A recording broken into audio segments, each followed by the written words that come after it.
सोचिए जब बॉलीवुड के सबसे बड़े शिप्स एक एक कर डूब रहे थे, एक छोटा सा आउटसाइडर चुपके चुपके करोड़ों कमा रहा था। ना बड़े स्टार्स, ना भारी बजट, बस फ्रेश आइडियाज और देसी कंटेंट। ये कोई फेरी टेल नहीं है, ये मिडॉक फिल्म्स की स्टोरी है और इसके पीछे है बस एक आदमी, दिनेश विजन, जिन्होंने बॉलीवुड के पुराने रूल्स को ऐसे पलटा, आज बड़े बड़े बैनर्स उनकी यही स्ट्रेटेजी कॉपी कर रहे हैं। तो आखिर मिडॉक ने ये किया कैसे, जो करण जौहर और यशराज फिल्म जैसे दिग्गज कभी भी नहीं कर पाए। तो यही है आज की हमारी कहानी, the rise of Maddock films, how Dinesh Vijan cracked Bollywood's new code. आज की रात मजा हुस्न का। 2024-25 का वक्त बॉलीवुड के लिए बहुत मुश्किल था।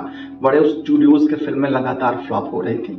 Big star plus big budget equal to hit, movie वाला फार्मूला काम नहीं कर रहा था। लोग वही पुराने मसालेदार सीन्स देखकर बोर हो चुके थे। उधर मिडॉक ने चुपके से एक के बाद एक धमाकेदार फिल्में देकर सबको सरप्राइज कर दिया। स्त्री 2, मुंजिया, तेरी बातों में ऐसा उलझा जिया, तीनों ने मिलकर लगभग 1000 करोड़ से ज्यादा का वर्ल्ड वाइड कलेक्शन किया। इसका मतलब ऑडियंस अब नाम पर नहीं, फिल्मों के कंटेंट पर भरोसा करने लगी थी। और इसी शिफ्ट को दिनेश विजन ने सबसे पहले समझा और लपक लिया। वो समझ गए थे सिनेमा अब सिर्फ ग्लैमर नहीं, एक बिजनेस साइंस बन चुका है। दिनेश विजन की शुरुआत एक बैंक जॉब से हुई थी। स्टेबल सैलरी, स्टेडी लाइफ, सब कुछ था उनके पास, पर दिल तो कुछ और ही चाहता था। 2005 में उन्होंने सब छोड़कर फिल्मों की तरफ रुख किया। उनका पहला प्रोजेक्ट था बीइंग साइरस, छोटा, डार्क, लेकिन बिल्कुल अलग। फिर उन्होंने सैफ अली खान के साथ मिलकर इल्यूमिनाटी फिल्म्स बनाई। लव आजकल इस प्रोडक्शन की सबसे बड़ी हिट हुई, पर आगे चलकर दोनों के बीच क्रिएटिव डिफरेंसेस आ गए। सैफ को चाहिए थे स्टार ड्रिवन प्रोजेक्ट्स और दिनेश को चाहिए थी स्टोरी ड्रिवन सिनेमा। यहीं से दोनों के रास्ते अलग हो गए और दिनेश विजन ने मिडॉक फिल्म्स बना ली। यही सेपरेशन आगे चलकर मिडॉक फिल्म्स के लिए मास्टर स्ट्रोक साबित हुआ। मिडॉक का बिजनेस मॉडल सिंपल था, कम खर्च में ज्यादा इम्पैक्ट। उन्होंने फिल्म मेकिंग के 3 गोल्डन पिलर्स बनाए। सबसे पहला प्लेयर कॉस्ट इफेक्टिव प्रोडक्शन। उनका स्वीट स्पॉट था 20 से 50 करोड़ का बजट, रिस्क कम, आरओआई ज्यादा। फ्लॉप भी हो जाए तो डिजिटल राइट्स फिल्म की कीमत निकाल लेते हैं। और उनकी दूसरी स्ट्रेटेजी थी कंटेंट फॉर स्टोरी टेलिंग। मिडॉक का स्टार है उनके फिल्म की स्टोरी। हिंदी मीडियम ने एजुकेशन ऑब्सेशन दिखाया, पाला ने ब्यूटी और इनसिक्योरिटी पर बात की और स्त्री ने हॉरर को कॉमेडी में लपेटा। मतलब हर बार ऑडियंस को कुछ नया मिला, कुछ ऐसा मिला जिससे वो रिलेट कर पाए। उनकी तीसरी स्ट्रेटेजी थी जॉनर डाइवर्सिफिकेशन। मिडॉक ने हर फिल्म एक नए जॉनर में बनाई, कभी हॉरर कॉमेडी, कभी सोशल ड्रामा, कभी फाल्गू फैंटेसी जैसे भेड़िया और मुंजिया।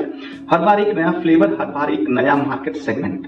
फिर आया वो साल जिसने मिडॉक को इंडस्ट्री का टॉप प्लेयर बना दिया, 2017। फिल्म थी हिंदी मीडियम, बजट था 15 crore, world wide collection 322 crore, और ये सब बिना किसी 100 करोड़ वाले हीरो के। इरफान खान की एक्टिंग, शार्प राइटिंग और रिलेटेबल थीम, यही थे फिल्म के असली हीरो।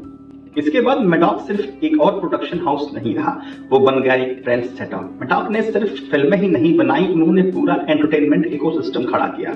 उन्होंने प्राइम वीडियो के साथ ग्लोबल डील की, जिससे उनके फिल्मों को 240 देशों में रीच मिली। फिर आया उनका अगला step, made for music, universal music India के साथ पार्टनरशिप। अब मिडॉक सिर्फ फिल्म से नहीं, म्यूजिक, ओटीटी राइट्स और ब्रांड टाई अप्स के साथ भी रेवेन्यू कमा रहा था।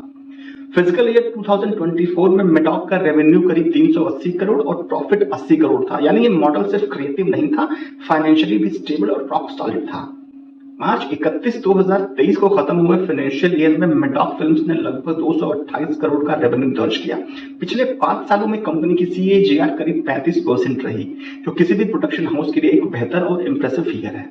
ये स्टेडी ग्रोथ ये साबित करती है कि मिडॉक लगातार ऐसे फिल्में बना रहा है जो ऑडियंस के साथ कनेक्ट करती हैं और स्ट्रॉन्ग बॉक्स ऑफिस रिटर्न्स भी देती हैं।